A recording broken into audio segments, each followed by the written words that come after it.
Funding for Overheard with Evan Smith is provided in part by Hilco Partners, a Texas government affairs consultancy, Claire and Carl Stewart, and by Christine and Philip Dial. I'm Evan Smith. He's one of the most respected and accomplished newsroom leaders of the modern era. His first book, Collision of Power, Trump, Bezos, and the Washington Post, has just been published. He's Martin Barron. This is Overheard. A platform and a voice is a powerful thing. You've really turned the conversation around about what leadership should be about. Are we blowing this? Are we doing the thing we shouldn't be doing by giving in to the attention junkie? As an industry, we have an obligation to hold ourselves to the same standards that we hold everybody else. This is Overheard.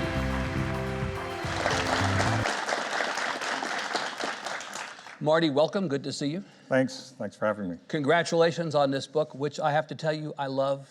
It's a great book, one of the best books about journalism that I've read. Great, thanks very much. And I think at a time when people distrust journalism and distrust news organizations as a default, the great thing about this book, among many great things, is that it is transparent. It shows the process, the inner workings of the business that we've been in, and it gives people something that they can at least better understand, if not necessarily embrace. And it's not all flattering transparency, right? Right, yeah, I wanted to give people a real vivid sense of what it's like to be an editor of a major news organization, to really live through it with me. And of course, we had a lot of successes, but there are things that we could have done better. Right. And I wanted people to reflect on that, and I wanted to reflect on that as well. And look, journalists make mistakes, we have flaws. Human like everybody else, right? That's because we're human Yeah. beings, Yeah, exactly. Exactly. Let's do your career first so we level set. So you graduate from Lehigh University in 1976.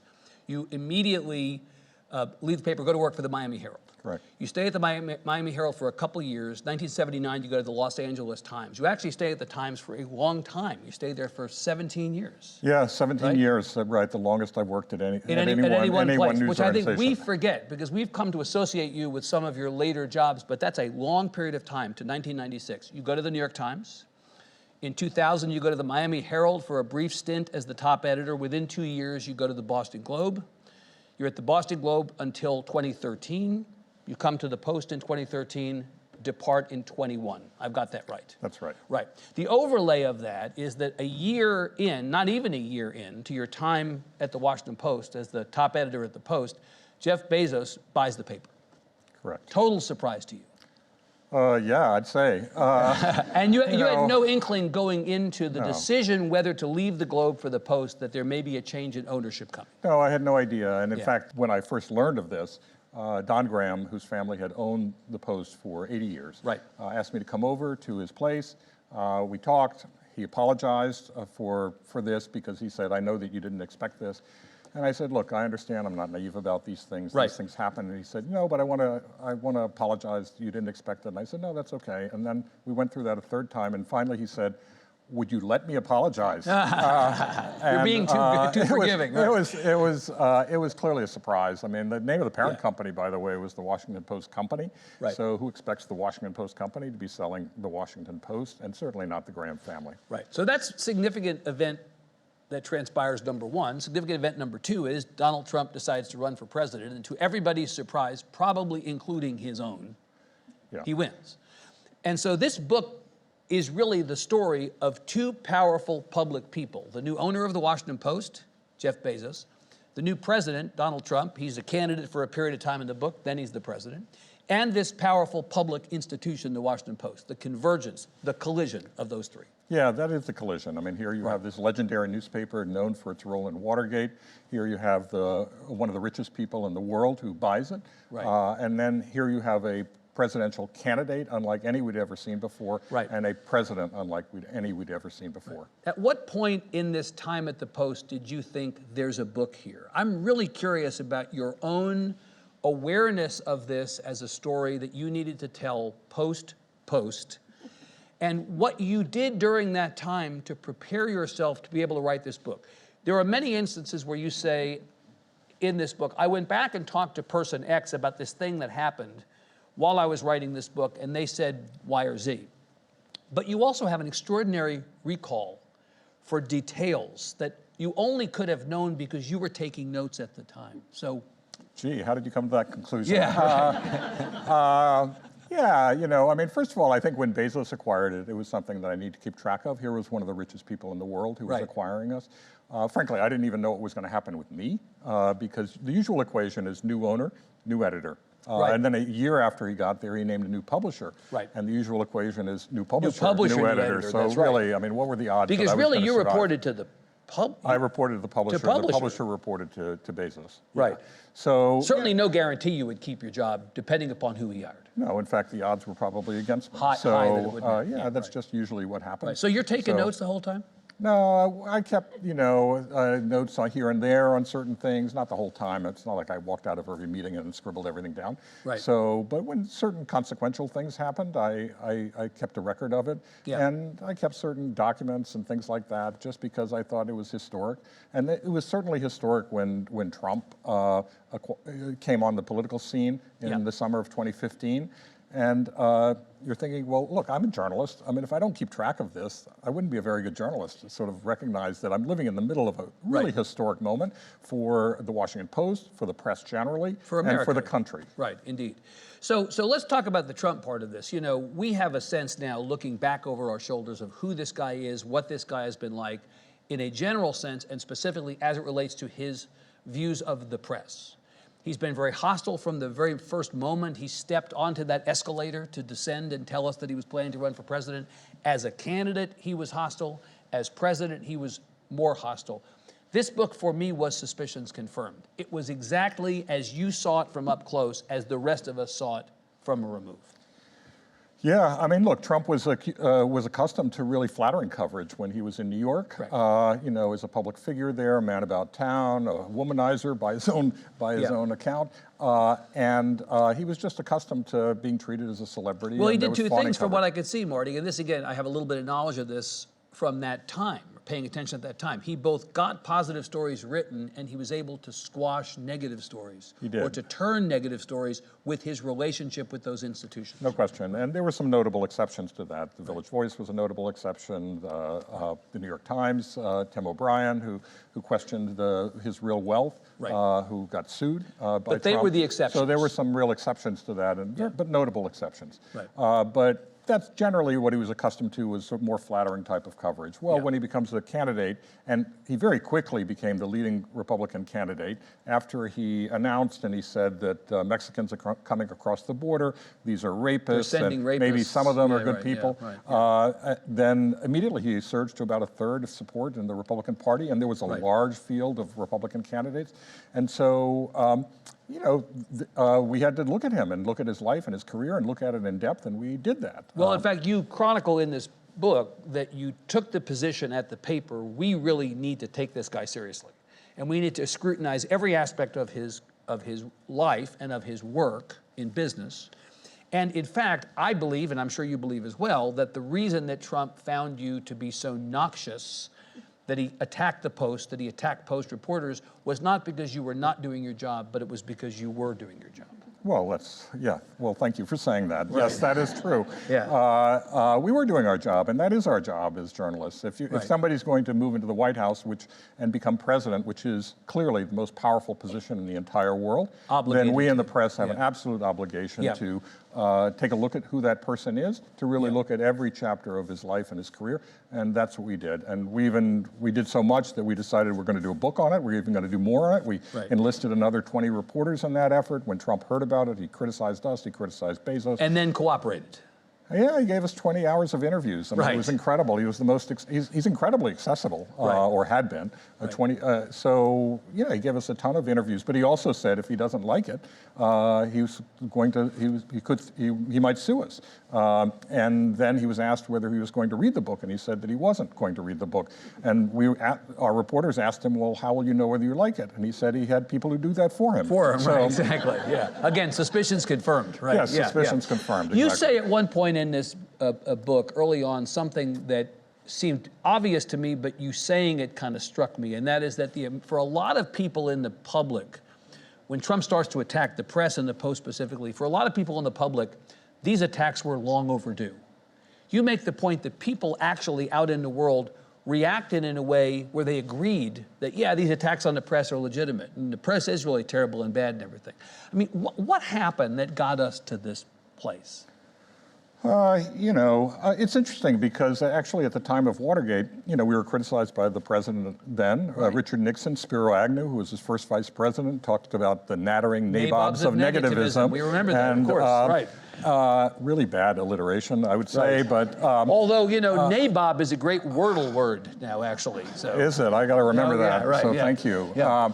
But in any event, and Nixon said that it was a political effort on the part of the Washington Post to sabotage his presidency. All that reporting was validated over the long run. Ratings for the press actually surged. Trust was at a real high, and it's been declining ever since. Right. I think people tend to gravitate to sources of information that affirm their pre-existing points of view. Right. And that's particularly pronounced, I think, now in the internet age, where people can pretty much find anything that affirms their pre-existing point of view. We live in the United States of confirmation bias. As much as we may not like it, right? You can go a lifetime without hearing a point of view different from the one you people are going to find something that, even if they have the wildest conspiracy theory in the world, they'll find somebody online who says that's true. The interesting thing about this, one of a couple of different contradictions, is the right attacks the Post and journalism generally for being wrong and for attacking them and for having bias. The left attacks the press for giving too much voice to people like Donald Trump, for airing his rallies, for not adequately fact-checking him, for letting the virus out of the test tube as kind of a co-conspirator to Trump's. You get it from both sides. Yeah, we do. I mean, look, first of all, I think it's very hard to generalize about the media. It's like generalizing about politicians, generalizing about doctors and lawyers and things like that. Somehow people feel freer to do that with the media, that we're all the same. We're not all the same. Right. There are a lot of different elements. But certainly during the 2016 campaign, Fox News and CNN, by the way, covered his rallies end to end without any contradiction, without any intervention, intermediation of any sort. And that was a huge problem. That was hundreds of millions of dollars, if not billions of dollars, in free advertising for him. In terms of checking his misleading statements, falsehoods, lies, all of that, we did that very aggressively. Well, obviously. I remember the Post repeatedly, it was like 10,000 lies, like you were tallying them up, counting them up, and you printed sort of every lie at one point, if I remember. Yeah, I mean, we had a team of 3 people on the fact checker team. I mean, they just couldn't keep up. I mean, it was so hard. I mean, in days, there would be dozens upon dozens a fire hose of lies. Yeah, exactly. So, but, whether that resonated with the American public, and certainly whether it resonated with Trump's supporters, I would say that it did not, obviously. Look, he was saying what they wanted him to say, and one of the things they wanted him to say, as you alluded to, was to attack us. There was a lot of grievance in the country, and I understand why. A lot of communities in this country are really struggling. Industries have disappeared. People are working at jobs, making salaries less than they did before. There aren't opportunities for their kids. They believe that the so-called elites in Washington and elsewhere, New York and elsewhere, are looking down on them, hold them in contempt, aren't paying attention to them, and they wanted somebody to go to Washington to just punch us in the nose. To give voice to that, which he did. He did give voice to that. Now, of course, the irony, the other contradiction that I thought of is, and I think you point this out repeatedly in the book, is he attacks the press, he calls reporters corrupt, he goes after institutions, and yet he gives interviews, he's accessible. He gave more press conferences than certainly Joe Biden's access to the press has been limited compared to Trump's. Trump was very available. And even if he hated you guys, he would take Bob Costa's phone call. Oh, sure. Or in the case of the New York Times, he would talk about how bad Maggie Haberman is, and then he would take a call from Maggie Haberman. A total contradiction. I mean, he likes attention, and he gets attention. He wants to go to the big media outlets. He wants them to validate him. He also understands the press, I think, a lot better than maybe we understand ourselves. He is quite savvy about the press. There's no question. He's absolutely savvy. He's a real street savvy about a lot of different things, including about the press, and so he uses it for his own ends. Yeah, it's remarkable. So one of the things that occurs to me that he did that is problematic as we look back over it is he gave permission for people to threaten the press. right? I mean, you talk at one point in this book, I think it's after Trump gets elected, Jeff Bezos comes to the newsroom for a meeting, and you all are talking about what's the state of mind of the newsroom. And you say, well, it's kind of like PTSD after covering this campaign. And you say something to the effect of, he was about to turn the middle finger that he was giving the press during the campaign into a fist as president. And I thought, fist is apt, because really there was this consistent threat of violence to the press that he gave a permission slip to over time. And journalists were targeted. I mean, there were shootings in newsrooms. There were physical attacks on journalists. That's just an unforgivable state of affairs. There's no way not to put that on him, is there? Well, one thing, I have to say the shooting in the newsroom was in Annapolis, Maryland. That had nothing particularly to do with Trump, but I do think that the environment was clear. The environment was clearly one. I mean, if you looked at his rallies, he was encouraging violence against protesters. He was encouraging attacks on the press. He would point people out. When he became president, he would identify journalists by name for the very purpose of subjecting them to verbal threats. He was essentially doxing them. He was essentially physical harassment, and that's what they suffered: physical threats.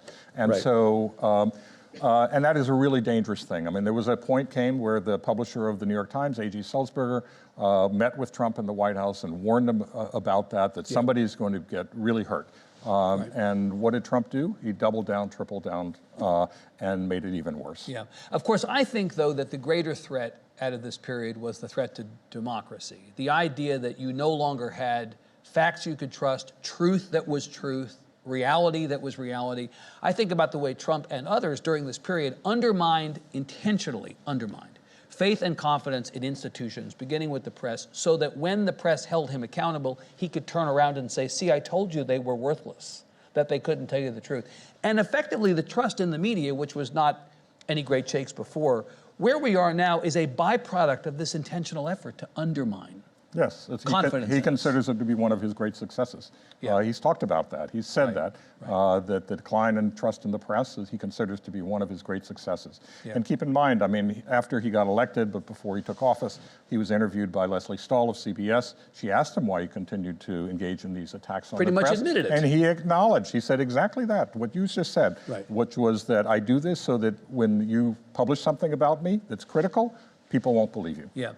One of the things I admire about you, Marty, is that you've been consistent the whole time about what the approach of journalism, and in your case, the Post specifically, should be. You said something, I've quoted you, paraphrased you really more than quoted you, something to the effect of, don't go to war, go to work. That the job of journalism in a moment like this, where officialdom is attacking you every day, is don't be distracted by it, well, fight back is the wrong way to think about it, but don't focus your attention on that. Do your job. There's no problem, including this problem, that can't be solved by doing your job. That continues to be your point of view. Yeah, absolutely. Yeah. Listen, on Trump's first full day in office, he went to the CIA headquarters and he met with CIA agents. He was standing in front of a memorial to slain CIA agents. And what did he say? As you know, I'm at war with the media, seeming to actually try to enlist CIA agents in that war because they work for him. So a couple of weeks after that, I was asked for my reaction, and I said, "Well, we're not at war with the administration. We're at work." We're at work. And what did I mean by that? I meant that we have to think back to, well, why do we have a free and independent press in this country? And let's look back to the First Amendment and why that was written. And James Madison was the principal author of that amendment. And he talked about freely examining public characters and measures. So free, we understand. Examining means something more than stenography, that we're really looking at who's responsible, who is going to be affected, who influenced these decisions, going deeper, going beneath the surface. Public characters are obviously politicians, government officials, and the powerful institutions and individuals who influence them. Yeah. And then the measures are the policies. Yeah. That was the original assignment for the press in this country. It's why we have a free and independent press. That is our work. Right. So let's talk about Jeff Bezos. So rich guy buys newspaper, automatically people go, uh-oh. Right? That's not specific to him. That's, I think, generally people are worried that a person with those sorts of resources available, that kind of influence, is not necessarily going to be comfortable with the work of an independent press. So you go in assuming, well, this may not go well.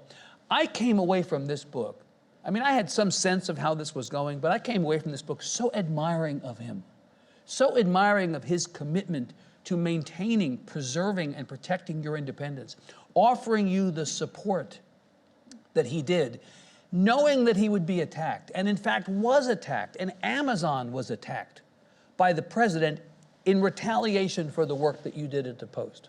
Yeah, that's true. I mean, he gave us our independence. He said right from the beginning in the first town hall with the staff, you can cover me and you can cover Amazon any way you like. He never interfered in our coverage. He never told us what to publish, or he never suppressed anything. He never suggested anything. He didn't critique it, none of that. And yet he came under enormous pressure initially during the campaign in 2016 and earlier actually. And then during the Trump presidency, and it was more than verbal attacks. These were actually efforts to sabotage Amazon, the source of Bezos's obviously enormous wealth. Right. So he suggested that postal rates needed to be doubled. Then he said tripled. Then he said quadrupled. You got the sense he was making it up.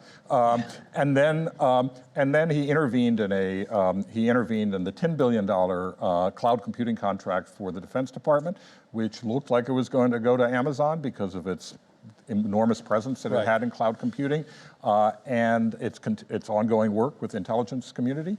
And then he intervened in that, ultimately went to Microsoft, then it got challenged, now it was rebid, and it went up to a bunch of different companies. But the point is, in the midst of all of this, your owner never comes to you and says, Marty, could you lay off?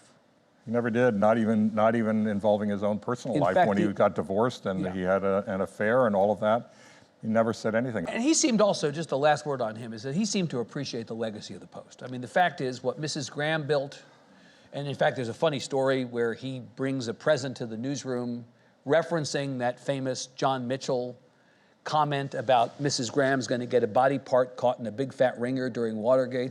Right? I mean, like, he buys a ringer. Yeah, he actually. And he brings it to the Washington Post as a gift. He did. He came in on the weekend. I said, I just need somebody to meet me at the door, and I need to bring something up, a gift for you guys. I don't want to make a big deal out of it. I'm just going to be there, drop it off, and then I'm going to. So sure enough, he shows up. Somebody takes it up. It's all covered. He said, don't unveil it until your Monday morning meeting. And we unveil it, and it's a ringer. And there with a message that says, just keep doing the work. And that was the message that he wanted to send to us. And he stuck to that. Yeah. What is your view of the state of our business now? I mean, we know about the economic challenges that we have. We know about the contraction in our business, newspapers shutting down in some places, right? What's your sense of where things are? It's hugely challenged on a lot of different fronts. Certainly on the financial front, it's hugely challenged, particularly at the local level, which I think is the greatest crisis in our business. The disappearance of a lot of local news outlets. They need the public support. And there are many places in this country where the newspapers have just disappeared, and other media outlets have just disappeared. And that's hugely concerning because democracy begins in all of these local communities. That's really where it takes root. Then there's the challenge on the political front and the constant attacks that we are subjected to from politicians and others. And then there's this we live in a period, as you mentioned, where people they don't share a common set of facts. We can't even agree on how to establish that something is a fact. Right. Like, what are the elements you need in order to establish something as a fact? So that represents a huge threat, not just to the press, which would be a parochial perspective for me, but it represents a huge threat to our democracy. Well, for all of us, yes, and to a society that wants to progress. We're heading into another election cycle with former President Trump not certain to be, but at this point, as we sit here, likelier than not to be the nominee of his party. He may very well be president again. Could happen. What has the press learned, in your estimation, and how should this be approached differently heading into another election? Well, I think that people have learned that maybe we have to set aside some of the caution that we've had in the past in terms of the language we use to be more blunt and forthright with what really is happening here. Yeah. I also think we need to acknowledge that this is not politics. This is not normal politics. What we're confronting right now is really a threat to democracy. Look, I mean, this is not partisan, really. It's if you actually look at what Trump is saying, and he's quite open about what he intends to do, right? So what he's talking about, what he said, is by definition authoritarian. I mean, it's not even, it's the definition of authoritarianism. So he's the only person, only politician I've ever heard who's talked about suspending the U.S. Constitution. Yeah. He's talked about that. Right. He's talked about using the military under the Insurrection Act. Right, but you know, people shrug today at this stuff. Yeah, well, something that just not long ago would have been seen as unbelievably abnormal. People are like, well, right. Well, people ought to take a look at what happens when democracies die. It's very hard to bring them back, okay? So we should be very careful about and wary of losing our democracy. Right. So, you know. Point is, we have a role to play in this business in making certain people know what's going on. Well, the press has an essential role. Look, there's never been a democracy without a free and independent press. I mean, we in the press can't survive without a democracy, but a democracy can't survive without us either. Yeah. We could talk for hours, Marty. I just want to tell you again, thank you for this book. Thank you for your extraordinary career, all the work you've done on behalf of all of us. It's great to see you. Appreciate you being here. Thanks for having me. Okay, Marty Baron, thanks very much. Great work, great, thank you, great.